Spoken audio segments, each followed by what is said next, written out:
ovom prilikom želim da čestitam našim nastavnicima, učenicima i naravno svima koji su se potrudili da organizacija samog festivala bude na izuzetno velikom nivou.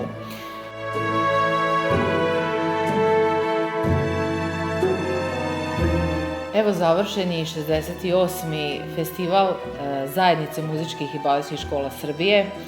Ove godine, 2026.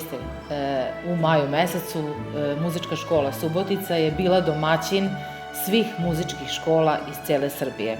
Ukupno je bilo prijavljeno 63 škola, a takmičenje je bilo u kategorijama ekipe solista, kamerne muzike i horova i orkestara. Imali smo preko 30 nastavnika i isto toliko učenika koji su se uključili u samu organizaciju festivala, a naravno neizostavno je da kažem da smo imali ogromnu podršku i grada Subotice, turističke organizacije grada Subotice. Ovom prilikom zaista želim svima njima da se zahvalim i da kažem da je Subotica jedan jedinstveni grad, jedan grad, bogat sa divnim ljudima, sa mladim umetnicima pred kojima je velika budućnost.